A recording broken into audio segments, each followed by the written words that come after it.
안녕하세요. 이명기 목사입니다. 오늘은 고린도후서 8장 묵상입니다. 바울은 개교회의 번영만을 위한 편협한 사람이 아니었습니다.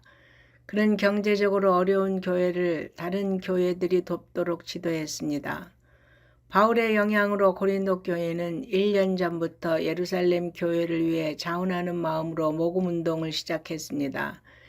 그러나 교회의 분쟁으로 인해 모금운동은 유야무야되고 말았습니다. 그래서 바울은 그들이 선한 뜻으로 시작했던 모금운동을 다시 시작할 수 있도록 독려한 것입니다. 바울은 마게도냐 교회들이 보인 구제 헌금의 모범을 제시했습니다.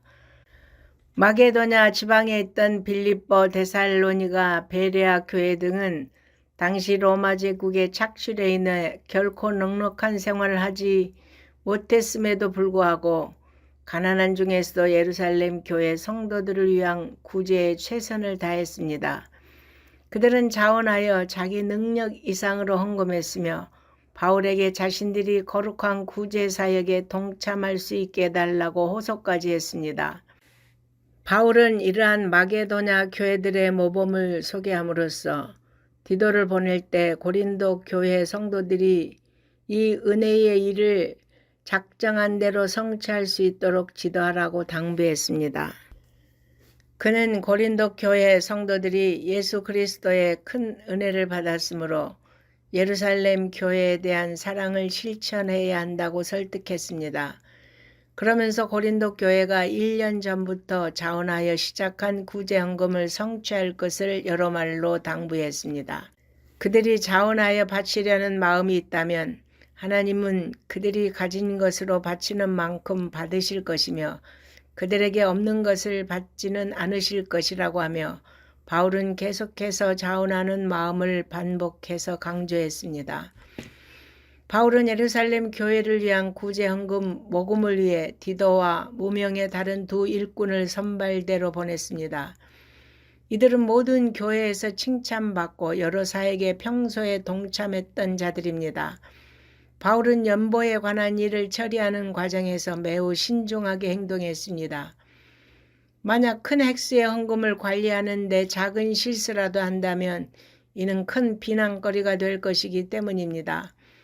바울은 이와 같이 세 사람을 선발대로 보내면서 고린도 교회 성도들에게 두 가지 부탁을 했습니다.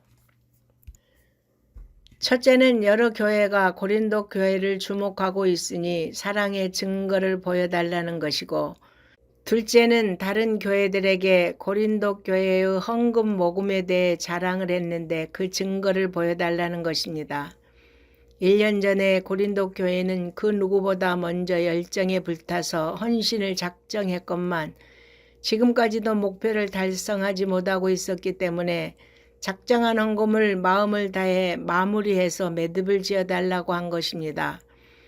고린도 교회 성도들은 상황이 너무 어려워서 구제 헌금을 매듭 짓지 못한 것이 아니었습니다. 그들의 마음이 문제였습니다. 바울이 온 교회들에게 자랑할 만큼 그들은 신앙이 뜨거웠고 대단했었는데 그들의 믿음이 떨어져서 주님과의 약속을 미루게 되었던 것입니다. 여러분, 적어도 우리가 주님 앞에서 계획하고 약속했다면 그것을 이룰 때까지 최선을 다해야 할 것입니다. 그러면 주님의 신실하신 도움으로 가능케 되는 놀라운 경험을 할 것입니다. 아멘.